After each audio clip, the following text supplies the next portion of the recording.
Welcome to Thinking Outside the Blocks. It's not just a TV show, but a different way of thinking.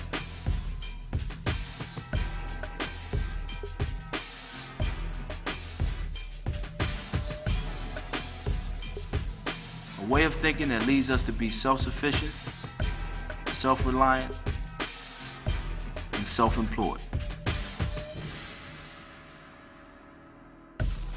Join us as we walk in the shoes of those who are paving their own way to success. You always hear of the glory of business success. Now we show you the story, thinking outside the blocks.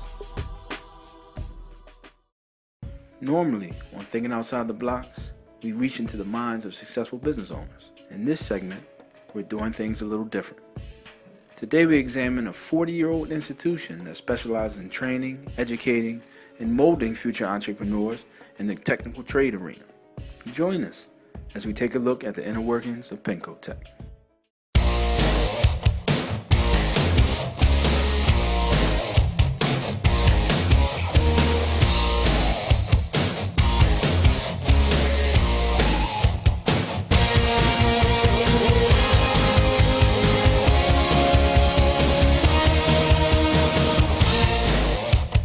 Turn your dreams into reality. Contact Penco Tech now at pencotech.com. That's pencotech.com. We have the student come in and we have a career session to try to find out really what their desires and wants and needs are. This school's not right for everybody. Most of the students come here, they're not 100% sure what they want, but they all have a common thread that they have a need. Welcome to Thinking Outside the Blocks. I'm Jamil Worthy. I'm joined here with Steve Tullio, Penco Tech. Steve, welcome to the show. Thank you, Jamil. Since you have such a wide array of training services, was that the original mission when you guys started, or was that something that kind of gradually came about as the years went on? It definitely grew over the years. We started back in the 60s with our automotive courses. And as the demand of the public grew, our menu of courses grew. We moved into auto body, and then into heating and air conditioning, and then we moved into the true trades like electrician, and now we offer allied health, medical, and pharmacy tech. So yes, we've grown for the needs and wants of the country. On our show, we promote entrepreneurship, you know that. Yes. Do you have any students that actually come out and start business for themselves immediately, or do most of your students go in and work for other firms? Both. In some of the courses, we suggest that they work for some employers. They get their networking set up, they get their name out there, and they get some true exposure in the politics of the work world. Okay. On the other hand, we have some students that come out of some of the classes and start their own career immediately because they're designed for that. The heating and air conditioning course, you can leave the school and have your own business. The diesel course, you could leave here being fully knowledgeable, and again, if you have that entrepreneurial spirit, it'll allow that student to go out and start generating money on their own. For a person coming right off the street, they could come in and they learn residential wiring, they can go in and start doing side jobs immediately. So again, entrepreneurial guy, that's still in school, could still come in and be able to start making money immediately while they're here. Now, many of us, when we come from high school, the counselors, our parents, they say to us, go to college, get an education, get a great job.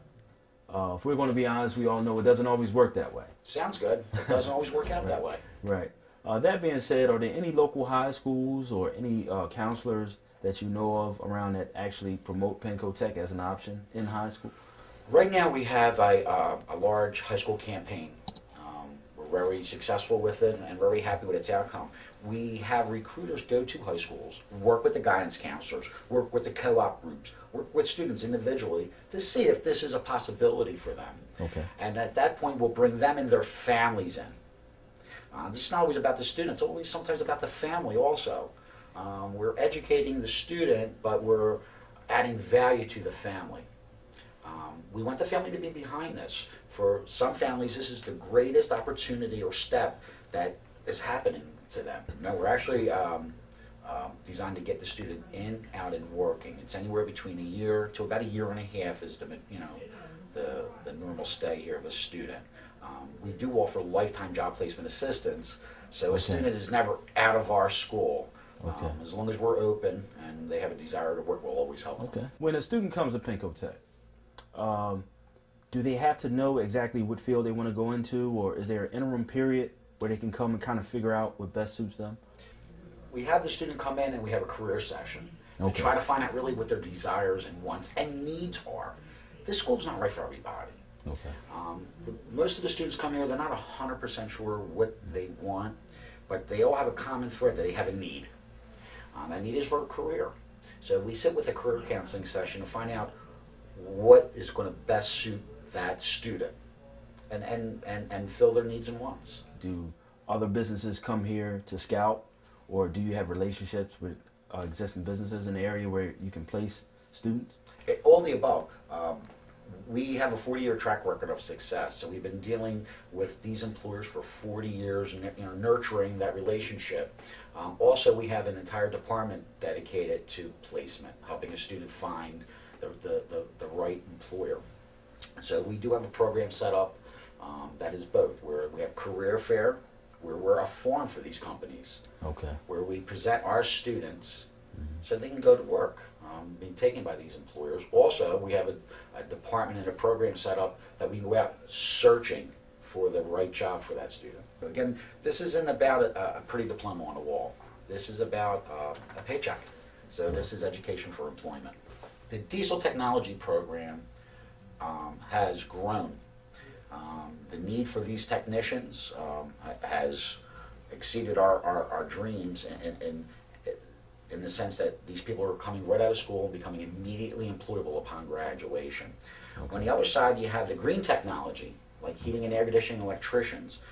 This world's turning green, and the need for mechanics to service the needs are great, and we've been very successful with that. So green technology, heating and air, electrician, things of that nature, they're the sleeper courses.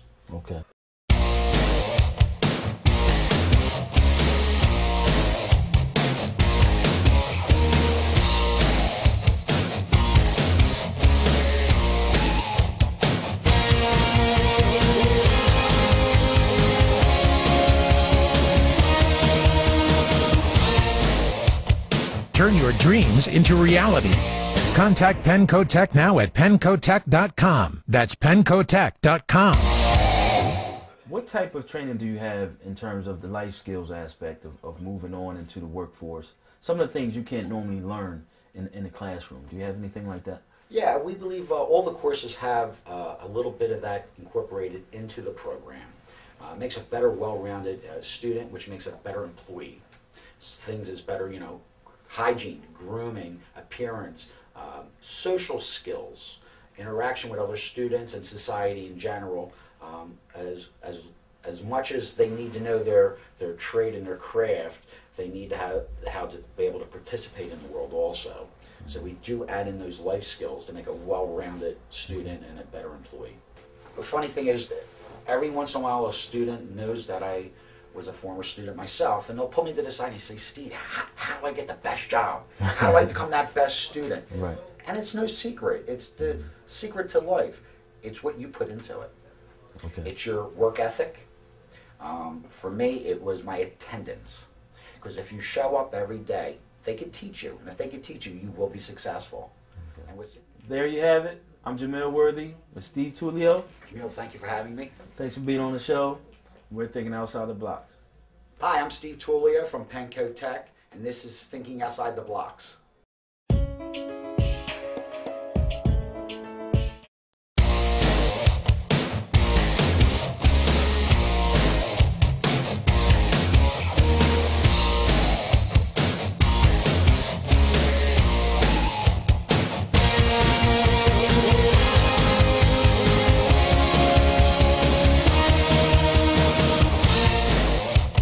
Turn your dreams into reality.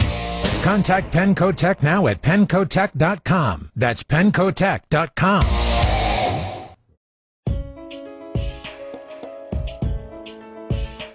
We would like to take a moment to recognize the contribution of Local 542 for providing opportunities for working men and women in the building and construction industry and educating workers on the benefits of union membership and collective bargaining for better work conditions. I have to give the credit to the people that buy the books, and I have to give the credit to the people that sell us the books. But we're the bridge, you know. Welcome to Thinking Outside the Blocks. I'm Jamil Worthy, joined here with Hakeem Hopkins, founder of Black & Nobel Bookstore. I started off as a vendor, as most people know. You know, they know me as the man with the stand, or, you know, the person that started off with the stand. That's what I am, and that's what I was. And one stand turned into two stands, and two stands turned into five. And not to say that I own the stands, but I kind of encourage people to start their own businesses, and I kind of did that by duplicating the book stand. Throughout the years of having the stand, I eventually got a small building, but you know, I didn't open the store up until about 9 or 10 months after renting the place out for that long, storing my books and getting ready for the grand opening. I almost stayed on the stand for an extra year before I even opened, because fortunately I opened up the store right where the stand was created. It's been the same exact avenue, Erie Ave, for almost 10 years, right, with the same customer base. So right, people believe in things that they can watch grow. I love black movies, I love black books. That's the way it is.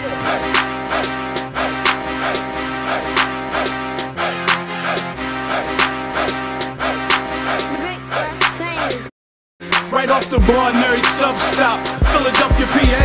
Shot so loud you would think it was a club spot. African Americans, although we all over the web, we the hood librarians. We ship to prisons too. We reach out and deliver to those that's bitten too. But it's more than a bookstore.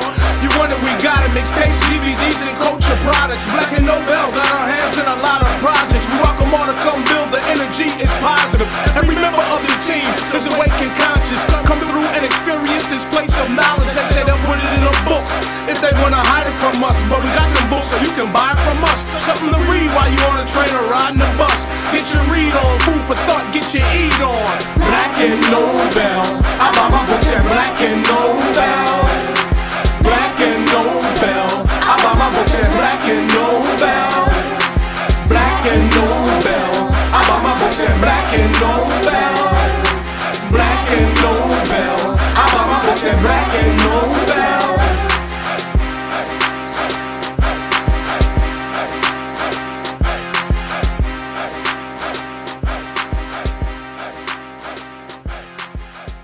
The so-called urban books market, or the street lit, as some people say, has really blown up the last couple years. And what I can say is that everyone agrees, if a book is out and you're looking for it, you gotta come to Black & Nobel. So I can easily say you definitely have a stronghold on the what they would consider street literature or urban literature, some people like to say. How did you get that stronghold? Most of it comes from our drive. I have to give the credit to the people that buy the books, and I have to give the credit to the people that sell us the books. But we're the bridge, you know, getting a toll with a great service. So thank you very much. God bless. You know, so I think that the service is what people are missing. You know, when you go into a store these days, you're looking around like, damn, oh, excuse me. You know, damn, can somebody help me? Right. You know, because, I mean, you need the help. I mean, everything is done by automated services or computers now, but when you open a door for somebody or you help them with their baby stroller up into your store, you know, that means something. People not used to getting that one-on-one service. A lot of times, a lot of aspiring entrepreneurs they don't always get that message. The business world is very competitive, we do know that, but it's very important to provide a good service, and customer service is definitely what I'm hearing from you, and I've experienced it myself coming in to Black & Nobel. Is very important. In terms of the different authors, because you have a various amount of different authors that bring their books through here. Is there any notable people that you want to mention that you've been working with a while or have sold a lot of books from here? Anybody honorable mention? Yeah, we have most of the people on the wall we know personally, independent publishers. We definitely got a Philly's own Terry Woods. We've been with her from the very beginning, and she's been with us. Miasha, this is her new novel, along with Lisa Wu of Atlanta Housewives. So Miasha, Fifth Ave Entertainment. Hi everybody, I am Lisa Wu Hartwell. And it's your girl Miasha. Yeah, I was telling Lisa how Hakeem started as just a little book vendor. He had the small store right up the street, and now this. Wow, The awesome. warehouse. Awesome. Warehouse. The last time I was here in September, was the first time I've ever been in their new spot since they opened it, and I was blown away. I thought she was going to set it 10. You said she was about to come. I mean, really. Because like I said, I know where it started. Yeah, she been hood with us for so long. That is so hard. Life-changing books. Jay Trimble is a really big writer. He writes a lot of novels as well, and life-changing books as well. These are the people, some of the people that have been here since day one. And when I first met them, they had one book. Now this company has over 42 titles. We guide them correctly. We don't falsify anything and try to, get over or scheme or scam. It's just based on honesty. And I think that the honesty with the publishers and the different people that come out with books has taken us a long way. We're not out here to, rob anybody without a gun. We're here to help them, because as long as they do good, we do great.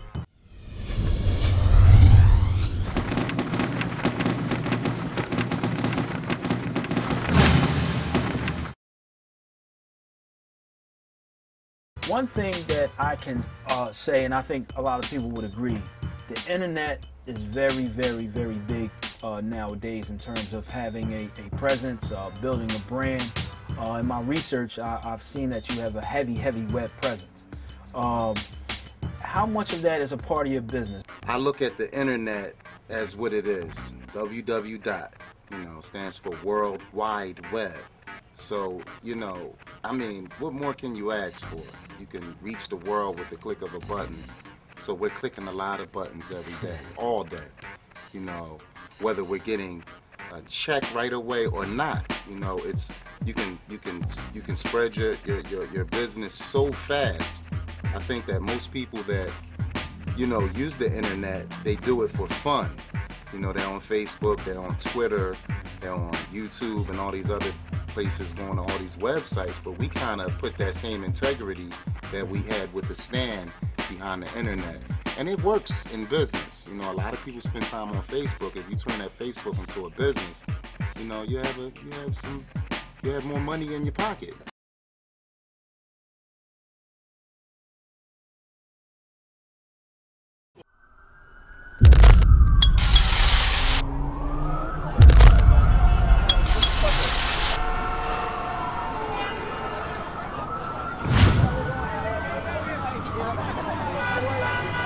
Want the old gangster stories and they want the drama, and that's just what our people love. We love entertainment.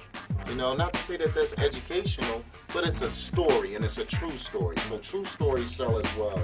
There was another called Lex Street Massacre. I'm sure everybody heard of that situation years ago. So those are the books that really do well. So I'm trying to encourage a new breed of booksellers that can do it the way that we've done it, because a lot of people get set in their ways and they don't want to have certain books on the shelf. Well, I'll put it all on the shelf. We ship to prisons. That's a slogan that I've seen around town. I've seen it here in association with Black and Nobel. I know that is a part of your business. We ship to prisons. How did that come about? What was the motivation behind that? I had a young lady by the name of Karima helping me out with the books, plastic in the books and promoting the books. And one day she said, Hakeem, I really think you need to send some of these books to Graterford prison, state prison. And I said, wow, sounds like a good idea. She said, yeah, because my husband's there and I always ship him kufis and prayer rugs. but you really need to get the books in there. So I definitely have to thank Karima for the initial idea. So what I did was we sent her husband a few books and some catalogs, and he helped us promote it from the very beginning. So that led from one person to two people to three people and so on. So after, we got started, you know what I mean? It was like, wow, they need the book. So I started doing heavy promotion. I started putting prison everywhere. I'm talking about on any and everything. We ship to prisons. So just recently, a few years ago, I said, okay, well, we're going to launch WeShipToPrisons.com. From a business standpoint, that's genius. I mean, to actually capture an audience that is obviously underserved is very important in business when you're trying to survive. You definitely have a niche, and that's something obviously that you've been able to capture. So we not only get letters from prison, we get people coming here straight from prison with the bag in their hand, and they come to us and say, I'm home. Thank you so much for doing what you've done for us. What's up? How can you help me? I get those questions fresh out. And like I say to most people, we help those that want to help themselves. And that's like my slogan right there.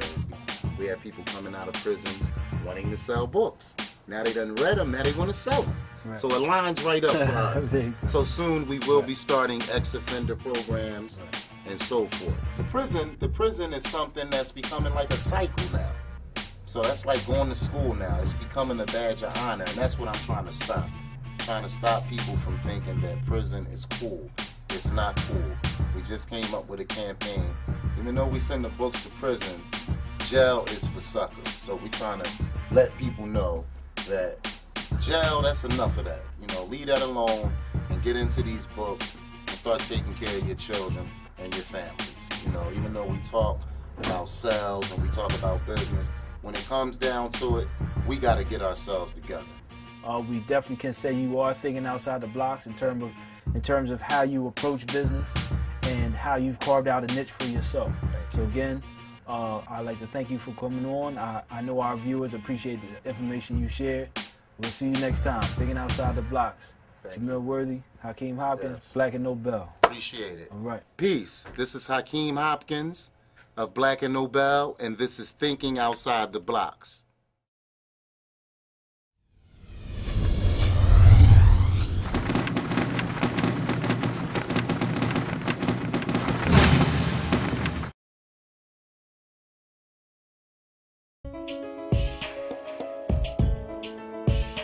We would like to take a moment to recognize the contribution of Local 542 for providing opportunities for working men and women in the building and construction industry and educating workers on the benefits of union membership and collective bargaining for better work conditions.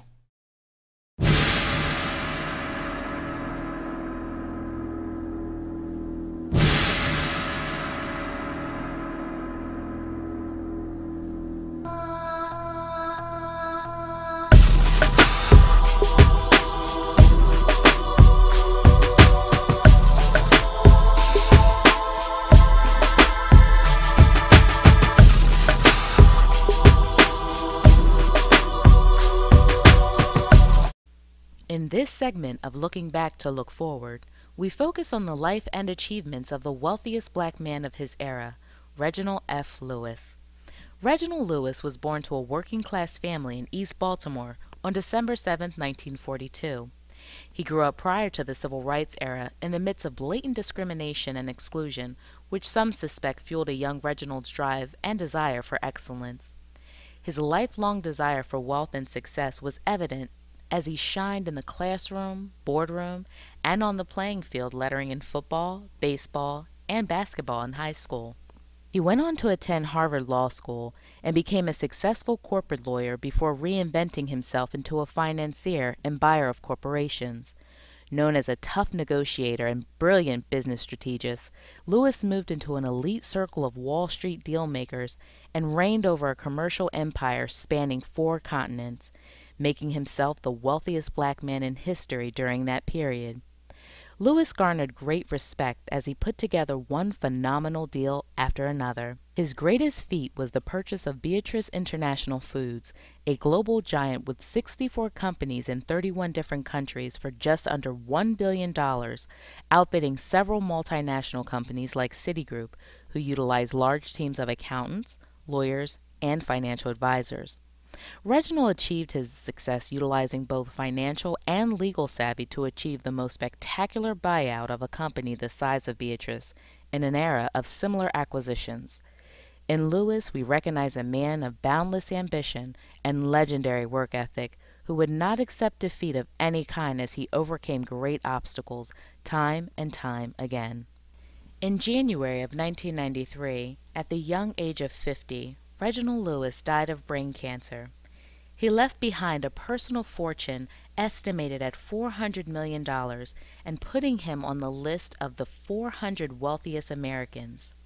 In his last years, Lewis gave away large amounts of money to various charities and causes for the betterment of society, and in him we find inspiration from a great man and pioneer. Today we honor Reginald F. Lewis.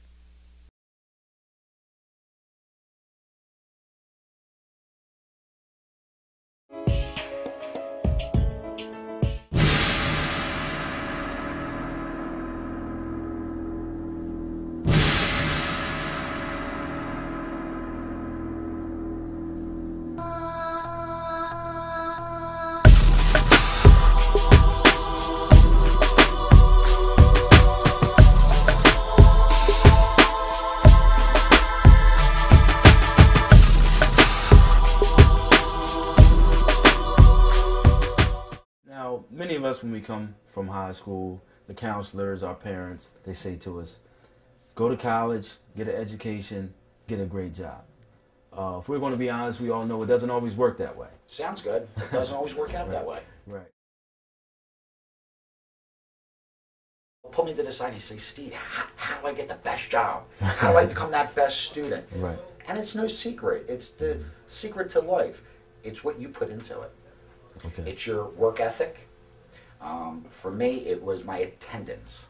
Because if you show up every day, they could teach you. And if they could teach you, you will be successful. I mean, everything is done by automated services or computers now, but when you open a door for somebody or you help them with their baby stroller up into your store, you know, that means something. People not used to getting that one-on-one service. We just came up with a campaign. Even though we send the books to prison, jail is for suckers. So we're trying to let people know that jail, that's enough of that. You know, leave that alone and get into these books and start taking care of your children and your families. You know, even though we talk about cells and we talk about business, when it comes down to it, we got to get ourselves together.